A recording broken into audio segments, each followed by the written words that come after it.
of the week. So, one of my favorite shows has finally resumed filming for their final season, and that is Cobra Kai. So, can't wait to see what Karate Kid legacy character we have coming in the final season.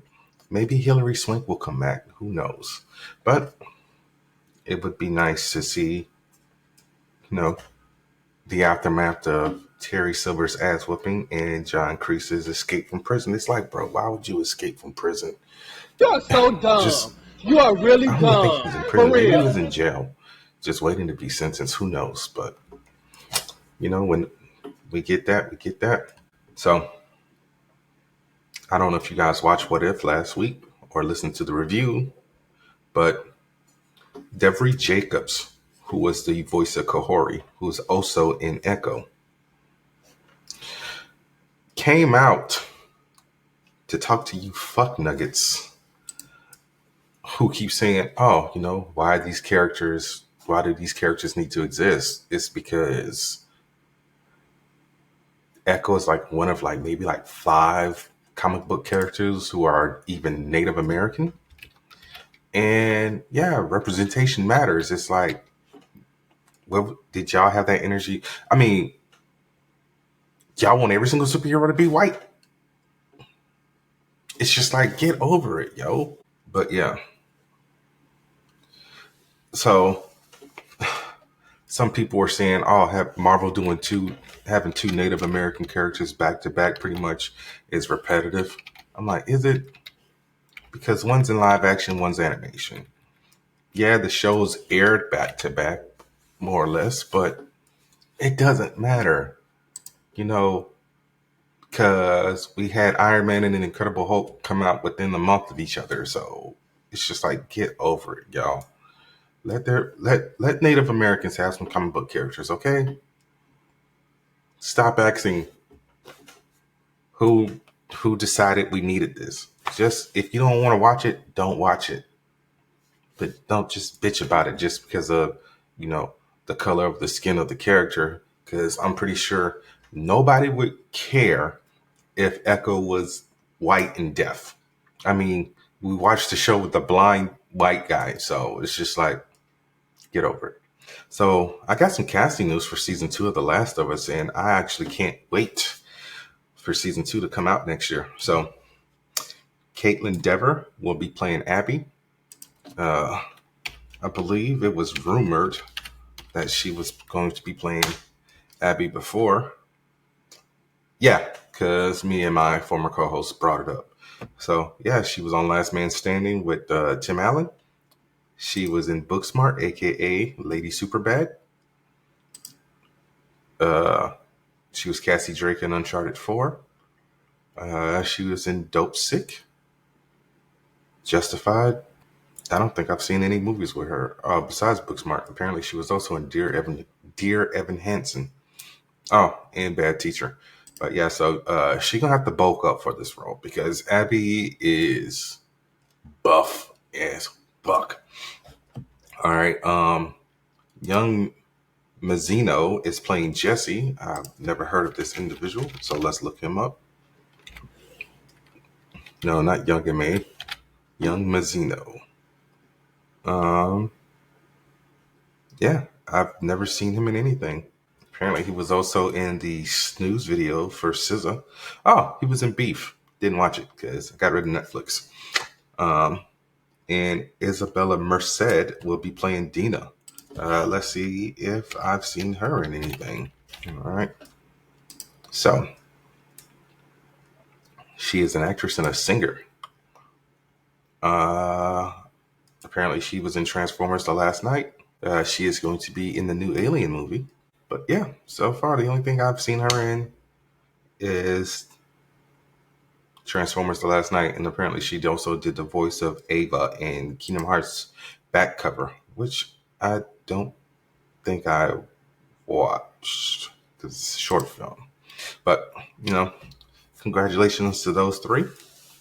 And, hopefully season 2 will be fantastic. All right. So it was pretty much a slow news week. So Not going to be a very long episode, but we got some first looks at suits for the Madam Web movie, and old girl from 50 Shades, whose name I can't, Dakota Johnson. Um, I don't like her suit. I'm gonna post a photo of it, but I ain't a fan of it. Um, Somebody said her spider emblem looks like two Christmas trees inverted, but everybody else's suits are fine. It's just like, how hard is it to just put a big white spider on her chest? It's not that hard, yo. But everyone else's suits look fine. We actually got a better picture of their suits. I'm not really looking forward to this movie, but yay, Valentine's Day 2024. Here we go. T-Pain has confirmed that he has a role in GTA 6. I mean, I don't see why not. He's a Florida boy, and we all know Vice City is Florida. It's actually Miami, so they can deny it all they want, but well, nope, I'm not going with that because that's probably a rumor. So, okay, screw it, it's a rumor, but I'll say it anyway. So, Elden, Henson, and Deborah Ann Woll are allegedly returning as Foggy and Foggy Nelson and Karen Page for Daredevil Born Again, which is actually kind of funny because I was just watching the first episode at 2:00 in the morning. But it's from the N. Snyder. Um, so I don't know if he has a Patreon. Or, no, he does not have a Patreon, but he has a. He's basically an independent journalist. Apparently, he used to work at Variety, The Rap, Collider, and he contributes to LA Magazine on occasion. So I'll take him over Daniel RPK anytime soon because he said, "Oh, I saw, um, crap, what's the guy's name? Stephen Yeun in the Century suit, and is one of the best suits ever." Really? He posted that the same day he quit. Sure, you did, buddy. All right. So let's get into some Star Wars news. So we got confirmation that season 2 of Ahsoka is indeed coming and will be written in its entirety again by Dave Filoni. We are also getting a Mandalorian and Grogu movie, which will be directed by Jon Favreau. Will be going into production later on this year. Jon Favreau, Dave Filoni, and Kathleen Kennedy will be producing this, and Dave Filoni will be writing the movie. So I feel like this is going to be Star Wars Avengers. So everything that we got on TV will slowly start to transition into screen for our big Thrawn movie that everyone keeps saying that's going to be happening, called Heirs to the Empire. Who knows if it's actually happening, but hey, man, you know, I really wish we would have kept what we were doing with The Mandalorian by getting rid of Grogu, but Disney decided to say, nah, put him back in the show because we got to sell some merch. It's just like, merch hoarders, man. I'm just over it. So, according to Deadline, Millie Alcock, Amelia Jones, and Meg Donnelly will reportedly screen test for the role of Supergirl and Supergirl Woman of Tomorrow. Meg Donnelly is the only person I know because she was in the Marvel special presentation of Werewolf by Night last year. I mean, whoever fits the role fits the role. That's all I can say. I mean, I don't have a personal preference. I said I've only seen one of these actors in one thing, and that was it. But, you know, when we get some casting news, we'll get some casting news. I'm not in any rush for this movie to come out. So I don't know if any of you guys have ever seen 28 Days Later or 28 Weeks Later. So we're getting a third one. And it is called 28 Years Later. So Danny Boyle will be returning to direct, and Alex Garland is writing the script. Haven't seen these movies in forever and a day, so I might have to rewatch these. Don't know when I'm going to find the time. Maybe I'll rewatch them whenever 28 Years Later is supposed to be coming out. But is Cillian Murphy coming back? Because he was in the first one. But who knows? Can't wait to find out. All right. What else we got? So David Benoff and D.B. Weiss, for some reason, decided to speak out on their canceled Star Wars movie. And according to them, it was supposed to be about The First Jedi. And if you don't know who those two guys are, they are the creators of the Game of Thrones TV series.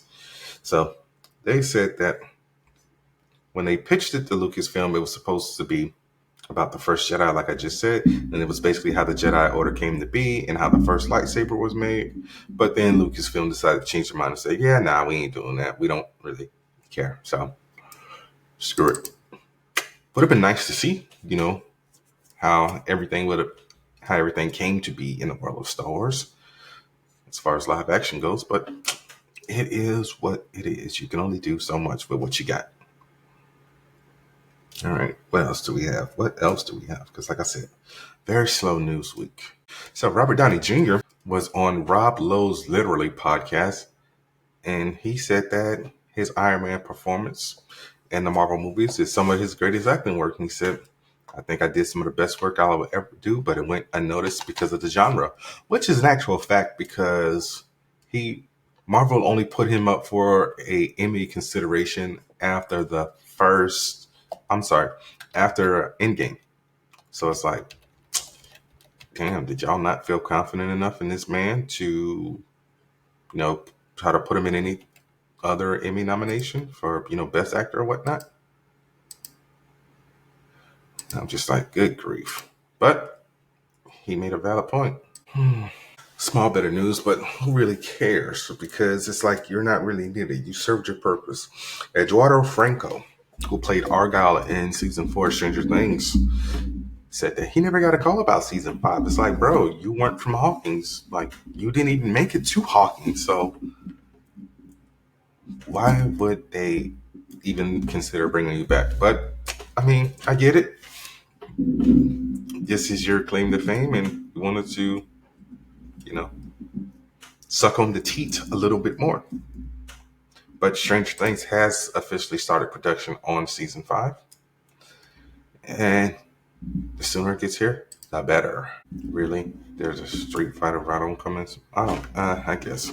Kingdom of the Planet of the Apes moved up its release date to May 10th. So it moved it up 14 days. So 2 weeks. Can't wait to see it. Top Gun 3 is apparently in the works at Paramount. It's like, do we really need a Top Gun 3? I'm just like, But, I mean, I never watched Top Gun. And I probably never will. So there's that. All right. So Sag-Aftra signed a deal with Replica to allow actors to create and license their digital AI replica of their voice for video games and other media.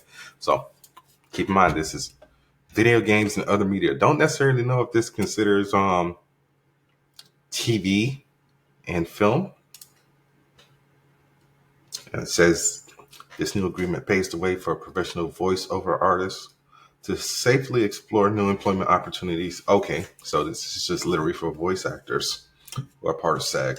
Yeah, this new agreement paves the way for professional voice artists to safely explore new employment opportunities for the digital voice replicas with industry-leading protections tailored to AI technology, allowing AAA video game studios and other other companies working with Replica to access top Sag-Aftra talent. The agreement between the leading AI voice company and the world's largest performance union under a fair, ethical agreement to safely create and license a digital replica of their voice. Licensed voices can be used in video game development and other interactive media projects from pre-production to final release. So, yeah, I mean, as long as they're doing it ethically, I'm all for it. So, congratulations for the voice actors, but you can only do so much. Apparently, a new Star Trek movie is in the works. And this one is going to be a prequel to the 2009 Star Trek movies that J.J. Abrams did. So this will be done by Toby Haynes, who worked on Andor, and he will be directing this. So yeah, it's described as an origin story set decades before the 2009 Star Trek film. So it's just going to be about a young Captain Pike, because if so, we already have Strange New Worlds for that. It's just like, can we just either go past first gen Star Trek and do something like, new generation now, like a young Picard. I don't know. It's just like, come on, man. Come on, what are we doing? Yeah, letting you guys know right now, I did not get a chance to watch Rebel Moon. It's been a very busy week for me. I'm dealing with some personal stuff. All right. Like I said, guys, this one's going to be a very short episode. So, Jake Johnson said he will play a live-action Peter B. Parker on one condition. He said only if Phil Lord and Chris Miller are going to be doing it. And Sony says, and if it's Sony that says that they want him to do it, he's going to be less excited about it.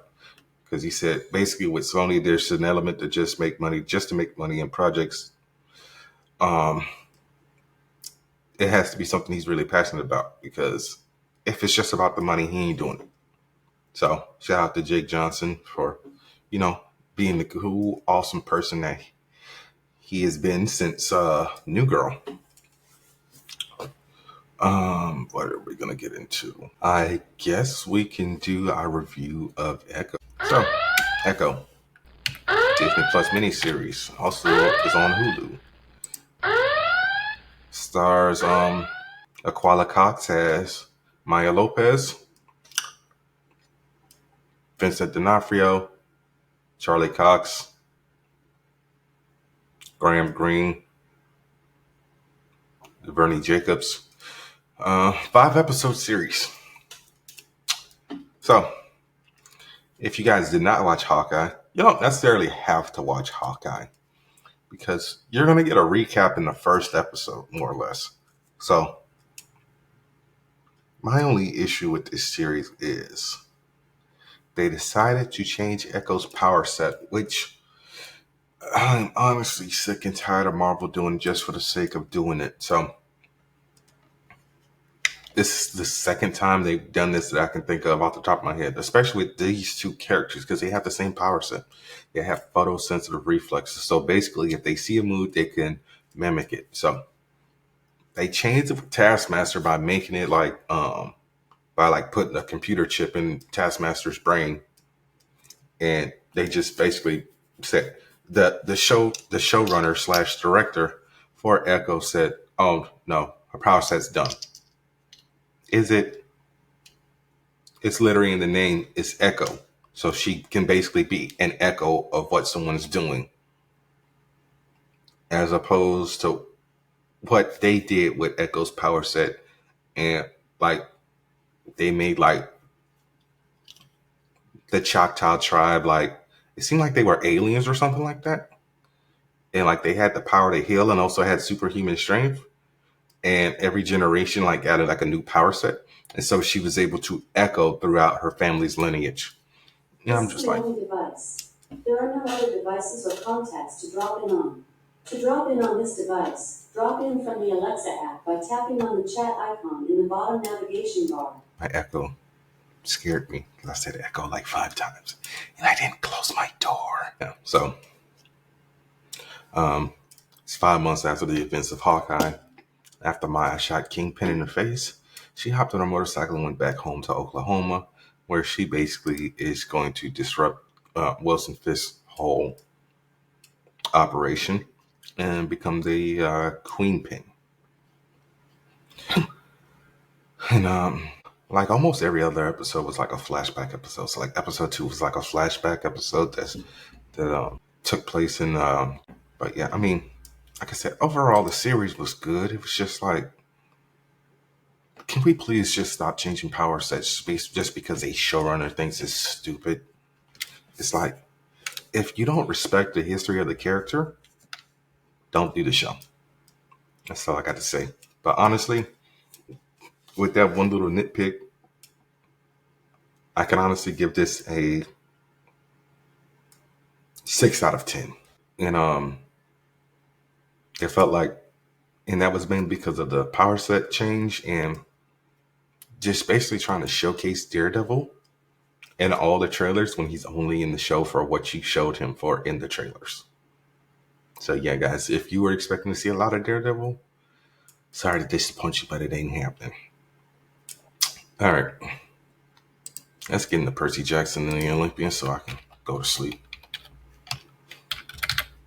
So, what are we on that? Episode 5? Yeah, we're pretty much at the we're got 3 more episodes left. A guy buys his cheeseburgers. So this is basically picking right up where we left off after Percy landed in the Mississippi River and realized that he could breathe on the water. So we're outside the arch, the St. Louis Arch, and Annabeth spots one of the fates cutting a thread, saying that basically one of them is going to die. And Percy, they find Percy, and they realize that, you know, Percy is kind of in these last few moments has started to build a relationship with his father. And he said, yo, they got to get to Santa Monica. And basically they're fugitives at this point, like because of the train incident, damaging the arch. So they're basically pulling their David Banner from the Incredible Hulk and just walking the whole way. And they bump into Ares, who says, oh, you know, I'm going to help you guys. If you can get my shield from Waterland, which is a theme park that is actually ran by Hephaestus. And he says, no, 2 of you can go, but the satyrs stand with me. So Grover has to stay behind and deal with Ares, who is played by the rated R superstar himself, Adam Copeland, formerly known as Edge. I said formerly because he's no longer with the WWE and they copyrighted that name, so he's over at AEW. So Percy and Annabeth go to Waterland to get Ares' shield and actually find out the whole backstory of Ares being in love with